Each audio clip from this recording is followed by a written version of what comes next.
Hey everybody, welcome back to the C-Suite from the Street Sheet. Brooks Dyroff here. I just had a wonderful conversation with two founders from my neck of the woods, Miami, Florida. This was a conversation with Tory Ricalis and Ori Ohayan. They're the founders of Titl, which is a Miami, Florida-based prop tech company supporting property title verification using AI and the blockchain. They just recently raised a $2.5 million seed round, which caught my eye. The round was led by Co-Founders Capital and Fit Ventures. Their goal is to use these funds to scale beyond Florida, and they're looking at Georgia, Maryland, and Connecticut. We had a wonderful conversation, two great guys, and I think they're working on something that is much needed and very overdue when you think about the real estate industry, if you've ever tried to buy your own property and go through the title process. So I hope you enjoy. It's about half an hour long, and we will see you on the inside. And to that end, I don't know how much of a background he gave you on kind of who I am and what I do, but started a little bit more on the corporate side. Left. I was at Blackstone and JP Morgan. I left and I started my own media company. We sit at the intersection of kind of publishing and agency and investing, and I'm constantly following. We do a little bit of venture ourselves as well, and I'm constantly kind of following that market. I love seeing Miami-based founders, do well, raise, and so that's how you guys got on my radar. And honestly, today I figured we'd have a pretty frank conversation about like who you guys are. Personal backgrounds, business background, what's on the table for this year and beyond, to the extent you're comfortable, telling me where some of your personal investments lie. That resonates well with like our audience and stuff, and I know they find that interesting. And let's back up before the raise and maybe just do kind of personal intros. Like Ori, who are you? Tory, you next. Where'd you grow up? What did you do as a kid? Where'd you go to school? How did you get to Titl? Yeah. So my background is I was born in France. I grew up in the UK. I moved to Canada when I was 17, and then started off my career in banking. So I was a sales trader at Goldman. I was focused on equities, equity derivatives, and then started pushing basically for the first Bitcoin desk at Goldman. There was two or three of us. We were like in the process of trying to onboard the first crypto clients, trying to figure out how the infrastructure would look. And then after a couple of years of doing that, I moved to TD, became a derivatives trader there, and started also building more blockchain initiatives, which was what kind of led me to quit my job and start my first blockchain startup. But after a couple of years of being in capital markets, I kind of realized it was a huge hole in financial infrastructure. The fact that it was taking 2 to 3 days to settle on a trade that I was doing digitally made no sense. And I thought that NFTs in particular would be a fantastic tech to utilize to fix it. So I quit my job. I started an NFT marketplace focused on physical assets. Predominantly art, sports memorabilia, watches. It took off super well. The crypto boom hit at the perfect time. I met Tory at that point, and then basically he asked me, why don't you do this on real estate? And that kind of, that started our friendship, our brotherhood, and then it kind of got us going on what is now Titl. Awesome. I was actually going to ask you how'd you get into real estate, but I think we'll get there, and that was a little sneak peek. So yeah, Tory, how about you? Where'd you grow up? What'd you do? Where'd you go to school? Grew up Toronto, Canada. College dropout. Played hockey. A little bit of semi-pro, a little bit of this, a little bit of that. Got into real estate development as a result of my family. Was there for 18 years, managed projects anywhere from $500 million to $1 billion. Really, really enjoyed it. It is a fantastic industry. And just you're dealing with all sorts of stuff, managing large scale projects, large scale budgets, getting to know kind of the ins and outs of permitting, liens, amalgamating properties in order to develop them. So, did that for 18 years. And then, in between that, Ori and myself met actually in Miami for the first time. It's down here speaking at a conference, and ended up going to an event hosted by Ori. I walked into this, I think it was the Temple House in Miami, and Ori was about to throw an event, and I walked in and I saw this young, good-looking guy walking around, kind of stressed out, and I just went up to him. I said, "Hey, man, seems like you need some help, or you seem a little stressed out. What can I do to alleviate that?" And he looked at me like I had three heads. He goes, that people don't usually ask that. You're way too nice. And our relationship literally formed from that. And as Ori mentioned, he was building something in blockchain. I'd been invested in Bitcoin since around 2011. Always thought of blockchain is a massive infrastructure application for a multitude of things. And we started talking about real estate using blockchain, and then our first company was actually called On-Chain On-Chain Listings, which was just a horrible name because going into real estate and title specifically, which is such a prehistoric industry, and talking about technology and blockchain and this sort of thing really repelled a lot of people. And it was difficult for us to get meetings or even any sort of meaningful conversation with the gatekeepers of the title industry and real estate. So we pivoted, we changed the name, and Titl was born. I love it. And it's funny you guys met on the beach, because Temple House, I'm assuming the one you guys are talking about is on Euclid, right? On Miami Beach?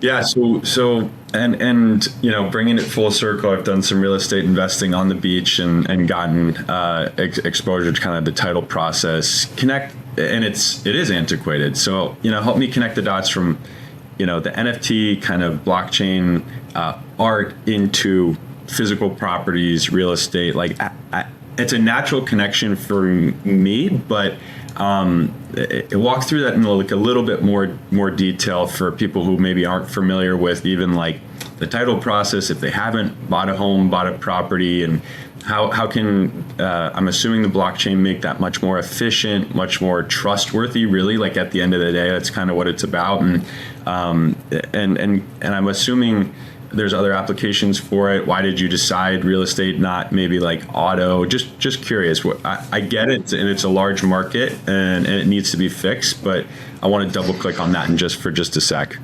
Yeah. So the first mission we came out with was we wanted to find a way to authenticate property listings directly off a brokerage site. There was a couple issues, but the two main things that stuck out to us is one, when a brokerage lists a property for sale, it's not being listed with a deed and all the legal description attached. It's really just a brokerage taking a photo shoot of the property and giving it a description. So you can't transfer or even get the legal description off of that listing, which was the first issue. The second issue is you only find out what's on the title once you essentially commit to buying the property and then are willing to pay for the title report. So those two things cause most of the issues in the transfer, because everything pops up once you actually run title and go talk to the lawyers. So what we wanted to build is a process that would automate the transfer. In order to do that, we had to automate the title. The way it works now, it takes upwards of 5 to 7 days to get a title report. Costs the homeowner $500 to $1,000 just to get that information in their hands. And that was our first hurdle. So we started building AI agents that essentially were trained to automate that process. And now we're getting title reports in as fast as 4 minutes. There's no one in the country doing that right now. The way it's done is still manually or using databases that are a couple years out of date. And everything is still PDF or paper-based, which is the primary issue with the whole thing. So what we do is we generate those reports. We pull all that information together. It comes from countless databases. And then we take that information, we store it on the blockchain as a smart contract. And what that does is it allows you to access it faster. You can't change the information. Once it's in, it has to be validated to move or even reviewed. And once you have that, then you can talk about instant transfers. You can talk about instant title reports, insurance policies coming out significantly faster. It alleviates a lot of the hurdles in the industry. So that's what we kind of developed and came up with. Yeah, and I think the important thing is that what we've done is we've developed relationships with title insurance providers. So essentially what we are is a data provider to title insurance underwriters. And, title insurance underwriters, they either offshore this work. As already mentioned, they'll plug into a title plant, which is severely outdated. And then, they're taking a little bit more of a risk and potential liability because there's some unforeseen issues that may come up, as opposed to dealing with us, which is live data. So they're getting everything from the source of truth. They ensure that title. We then store that on the blockchain as a source of truth, an insured product. And as already mentioned, the ultimate goal, obviously, with some legislative pushing and stuff like that, is to eventually be able to transact using the blockchain. Hypothetically, you can right now to a degree, but you're still sending the paper back to the counties for recording, as opposed to having the counties involved. So that's what we've been trying to do and establish relationship with counties is updating kind of their database to a blockchain-backed database, which would allow them to be a validator in the whole process and, basically have some ownership in the process, which they currently already do, but they're a little bit more reluctant to change, their technology and kind of get with the program. But it's been fun. Those discussions have been a lot of fun. You guys kind of already jumped ahead, which was my next question, because there are legacy players involved. So like title insurance companies, I was going to ask, are you working kind of alongside them? You answered that. And then obviously like the localities, where have you made some good progress there with any, specific city, any like local government who's interested? So far it's been predominantly within Florida, towns, counties. We've been in deep conversations with. What we found out is they all have their own issues because this information is so scattered and still paper-based. Anytime the county wants to go and find a lien that's been placed for a year, it takes them hours, if not days, to figure out. We also found out that pre-2000, a whole bunch of folio numbers aren't matched to addresses. So even the county, who is the recorder of this information, doesn't know which folio matches what street address, which is crazy. The tools we've built are designed to really like scrape through all this information and match it all up and connect the dots. So we're getting a lot of traction. It's a very long sales cycle and process to get this stuff approved. But for a young tech company to be able to score small government and municipality contracts, we're getting there. Yeah. And we did have some help with COVID. Obviously, that kind of helped push the industry along. Obviously, homes still needed to sell. People still wanted to buy homes, etc. So a lot of the larger counties have developed to a digital database rather than a paper-based database. But I mean, we still run into countless counties all over the country that have their records locked in a room at the county recorder's office. You have to go see Sharon on a Friday at 2 between 4 p.m. and request these documents. So, I mean, it's definitely been interesting. And, the conversations we have with counties and government bodies is we create efficiencies in your workflow. Your constituents, will love the fact that, we're keeping taxes down potentially. They can get files much easier. There's less fraud, worry, and all that stuff. So, we've continued conversations. We have some good partnerships right now with some counties, and we're continuing to grow those relationships and just show them, how technology can be their friend and how AI isn't going to take your job. It's going to make your job better, easier, more efficient, and allow you to focus on the more important things within your day. Yep. Makes sense. What was like the first big win for you guys? Like the kind of light bulb moment where you're like, okay, actually, yes, we're on to something. Gone. I think there's been a few. We've had, listen, as a founder, as co-founders, as owners of a company, it's a grind. It's an absolute grind. You're told no, you're told it's a stupid idea, you're told it will never work. And I mean, us being the resilient guys we are, we pushed through those boundaries. And I would say our first big win is basically having these very in-depth discussions with title insurance underwriters and seeing their pain points and them wanting to work with us and obviously seeing a need for our product. That to me is so huge for us and kind of the trajectory of our company. But I mean, we've had countless wins, and Ori can touch on a few of those as well. No, there was a cool one where we were still early in beta phase, really testing out the product. And we got on a call with a very big real estate data company. And when we told them what we do, they said like, oh, it's not possible. You're going into countless databases. You're opening probably over 1,000 PDFs. Like it's going to take you at least a couple hours to get this to work. And we said, let's try a live demo. We'd never done a live demo before. Tori and I didn't really know how to do it. And we shared our screen. We ran, they gave us an address and they were like, we're going to run it side by side with what we have. By the time we had finished, even our conversation, but everyone was talking in between, within 5 minutes, we pulled up a full report. Like it was, I think maybe 20 pages. It had every mortgage, every lien, everything on it. And the guys on the call were like, oh, that's quite impressive, blah, blah, blah. We can do the same thing. And then on the side, 3 of them had emailed us asking for private meetings. And now we're working with all of them. Live demos are always a crapshoot too. So good for you guys. That's I've had some live demos, with some hiccups in them, and others go really well. So good for you guys. That's awesome. The demo gods were on our side that day. Let's just put it that way. And so what's been maybe the most challenging, right? Like on the flip side, there's some good wins, but like what's a headwind that you constantly face?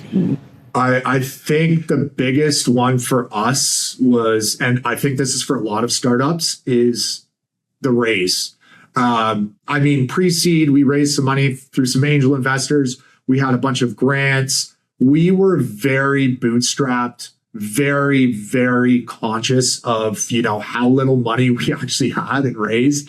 And we were able to build, an MVP, pretty much, I would say, a live product as well, with, a few $100,000 over the course of 2 to 3 years. And we went through the gambit. We did all the conferences, did all the pitch contests. And, you get to a point where people are calling you, they're not returning your calls. You've met with over 175 different VCs. They've all told you no, and you're crazy. And then, you keep that resilience alive, and you keep that kind of North Star alive to that raise. And, luckily we got through it, but definitely raising a seed round was, I would say, the biggest challenge for us. Just being obviously a new technology, a new way of doing things, and kind of getting that adoption. It's tough. Psychologically, no one is designed to hear no all day, every day, right? Like it's normal for you to say, okay, fine. If everyone's told me no today, maybe it's not a good idea. And I think it takes a level of delusion to actually say, no, I'll try again tomorrow. And doing that for years on end it's borderline insanity, but it works, I think. No, good for you guys. I was scrolling through Twitter yesterday, and Ken Griffin comes up and he has this quote: if everyone's gonna eat, someone has to sell. And it was kind of this same thought that you guys mentioned, like you just have to get used to hearing no. I've heard it way more times than I've heard yes. And so kudos to you guys. And you actually did it again. You kind of got to the next bullet point, which is why did you raise? But what are some of the funds for? And it'll go into my next question, was like, what does the next maybe 1 year, 12 months look like? What does the next 5 years look like? So talk to me a little bit about kind of like the use of funds, where you want the company to go, the vision to go over the next couple of years. Yeah. So use of funds is predominantly for scaling. It's almost entirely to scale our tech. We have more demand for the product than we know what to do with. And now we're moving into new states exceptionally quick. We're developing even more in-depth AI models that will be able to scale on their own. So, for example, Florida took us a couple years to get it working correctly. Now we're about to launch Georgia. It took us a month, even just around. The next state we're going to do is Maryland and then Connecticut. Those should take us a week to 2 weeks. The model's getting faster and faster. and our runtime is getting faster. We used to run within a 10-minute window. Now we're at 4 minutes. We're hoping to get close to instant. So it's all tech related. We don't really have a sales team. It's me and Tori. And it's all just tech infrastructure R&D. That's all we do. Yeah. And as Ori mentioned, it's just one of those things where all of a sudden you go from a bootstrapped company to having, $2.5 million at your disposal, but we still have that bootstrapped mindset. And I think that's important is, not to lose sight of how you built the company, how well you manage the funds. And you want a significant amount of runway in order to scale, start making some good revenue, and ensuring that your product is, checking off all the boxes for your clients. And I mean, as Ori mentioned, we don't have any salespeople. It's Ori and myself. And, we love getting on the phone. We love showing people our product. We love talking about our product and how we can help title insurance underwriters, title agents, all these different people within the title industry. And it's all tech. And I think that's where it's going to be for the next, I would say, 2.5 years as we expand nationally. Yep. Is just predominantly focused on tech and bringing on good team members. Yeah. And just to add to that, like Tory mentioned how we built the company obviously on like this bootstrapped mentality. Obviously, we're maintaining that, which is cool. Where a lot of people get very excited with. We came from the crypto space. We saw the moment you raise, you spend 60% of it on marketing and Discord group chats and all that stuff. We're not doing any of that. We're literally, we have a handful of really important partnerships and clients. We're investing entirely into those, and that's it. Our whole focus is on a couple of winning horses. That makes sense. And who is the ICP? Like, is it a buyer? Like, I go to buy a house or a condo and it's me, at the title stage, and this could help, or are you guys actually going after more, I guess I'd call it like B2B when you think about like title insurance, and or even B2G with like going to the cities? Like who is the ICP?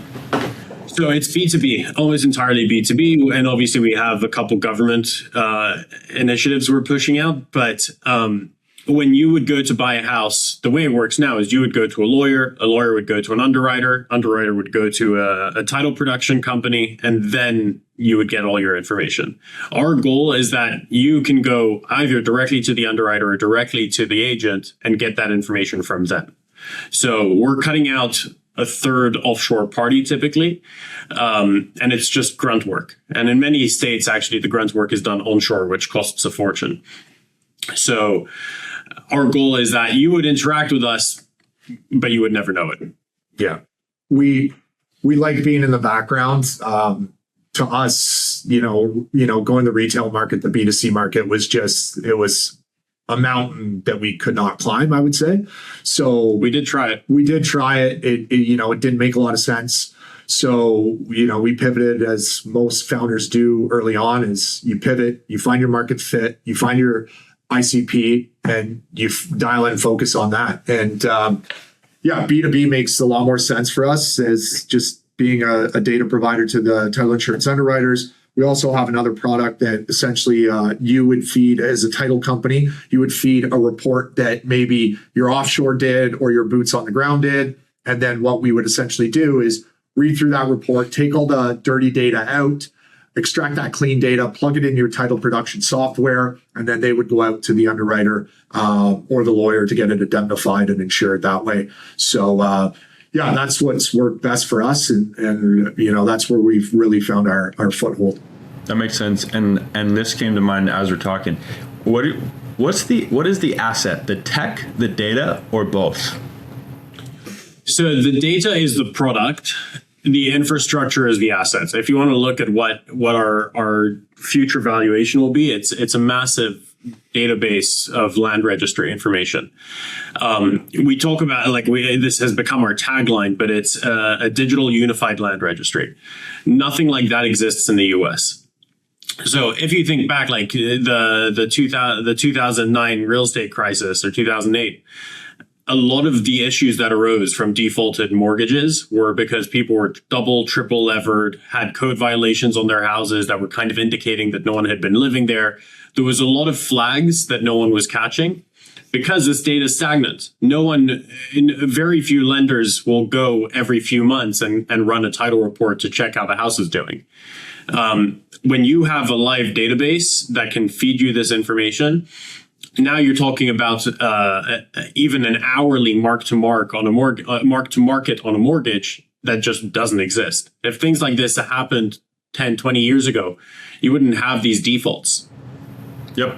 Nope. That makes sense. And I don't know, like, actually I have two questions, which is why Georgia makes sense to me coming out of Florida. Why Maryland and Connecticut would be the first one. And then once you guys tackle the US, you guys are both, you spent time or grown up outside of the US, right? Canada and even the UK. Do you see this going global? And I have no idea how buying property in the UK or Canada works, but that's maybe a 10-year vision after you kind of conquer the US. Why those states though first? Do those have specific like rules and regs that make them easier to kind of get into? They're actually tougher. They're tough states, which is why we're going for them. We have demand, but they're complicated. Like Connecticut is done by town. So we're going into exponentially more databases in order to find this stuff. I think it's 200 plus, if I'm not mistaken, which is just crazy. Yep. Huge. Okay. Interesting. And do you see this going outside of the US at any point? I don't even know if you've gotten there. The US is such a massive market, antiquated, like we've talked about, but can it expand globally at some point? Yeah. I mean, we have conversations all the time with governments or people that are interested in bringing it to their countries. Specifically, I would say around the Middle East, Southeast Asia, places where there is no infrastructure, and essentially they keep the home deed and title that's passed down from family member to family member to family member in their home or a safety deposit box, something along those lines. So we've had those discussions. Canada, we wouldn't go to. It's already privatized and it's digital. Essentially, you can get a title report and title insurance same day kind of thing. So the UK, I think, is relatively similar to the way Canada operates to a degree. But I mean, we have products that would work globally, as Ori mentioned, the live mark to market on mortgages. That's something that could easily expand globally. But yeah, we have conversations, I would say, once to twice every week or so with people outside of the country interested in using the technology. Awesome. Good stuff, guys. The last question I have before we kind of get into some fun, just like, personal investment philosophy stuff for the Street Sheet. You talked a little bit about AI. You said you guys are building kind of agents. Like, obviously, it's just dominating the headlines and kind of a lot of what we do and how we're trying to think about our business in the next 12 to 24 months and beyond. How much of what you guys are building will be driven by AI? How prevalent in the business is AI right now? I expect it to probably grow. So where's AI fit into your business? Yeah, so the AI is essentially responsible for finding and analyzing the information. That's what we use it. Where it's evolving and where we're investing a lot is its ability to learn the new counties and new states. That's where we're training, hopefully our own model at some point, to understand the work that a title production agent would do, which is really, it's a person who sits at a desk, spends hours, if not days, working, finding the documents and then parsing through them. So we're teaching a machine to do that. That's going to become a heavy part of our business. And then the core infrastructure and database lives on a blockchain. So that's always part of our work. And we're designing smart contracts that are purpose built really just for land titles. Got it. Makes sense. Awesome. We're almost at about 30 minutes. So kind of what I like to do at the end is really for our audience who signs up to our newsletter, just for different investing ideas. And I like to try to aggregate a bunch from smart people like you guys. Let's say you go into 7-Eleven, you play the lottery, you win $1 million, and you can't invest it in your own business. Where are you allocating that capital? Oh, that's a very good question. At this specific moment in time, I would say I'd put full million into Google. I mean, Google is dominating the market in terms of AI. Apple's using Gemini for all their new products coming out. They're, they're making chips. They're going to expand even more so globally.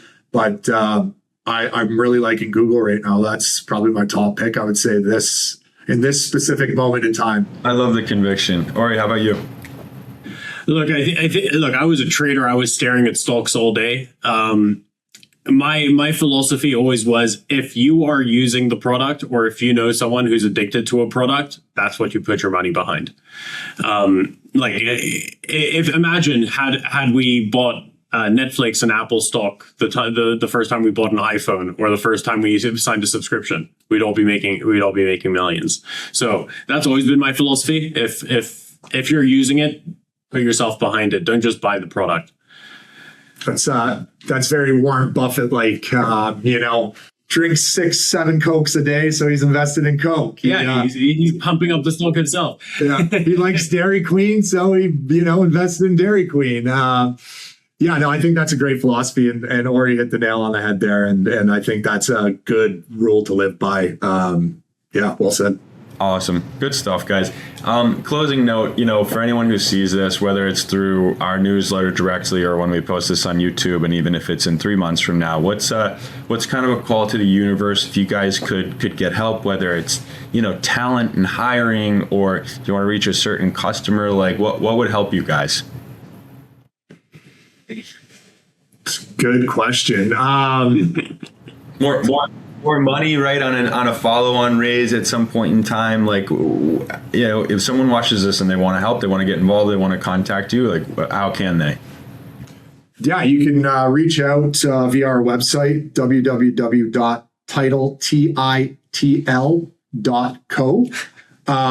And listen, we're always looking for good data scientists, machine learning, AI specialists. We're very interested in always keeping our ear to the street for really good talent. We have a fantastic team right now, but we're always looking to expand. And title insurance underwriters or mortgage lenders, if you guys are out there listening, hit us up. Or what else? I think that's it. No, we're always hiring big tech. So if people have that experience, reach out to us for sure. Anyone who has experience in the title space, insurer, lender, title agents, even real estate brokers, we're always having conversations with those guys. So please reach out. That's who we'll probably plug when we put this in the newsletter. That's why it's helpful for me, because then we can kind of call out a little bit better, if anybody is in that space, and hopefully get some higher intent clicks for you guys. So good stuff. I don't have anything else. Do you guys want to cover anything? I think we hit a lot today. Might do this again down the line. But congrats on everything so far, and very much looking forward to following and staying in touch. I think that's it from my end. Awesome, man. No, it was great. We appreciate it. And anytime you're downtown, please feel free to come by, check out the office, and we'd love to have you. Absolutely will. Absolutely will. Beautiful, guys. All right. We will speak soon. Thank you for the time today. Thanks, Brooke. All right. Bye, guys.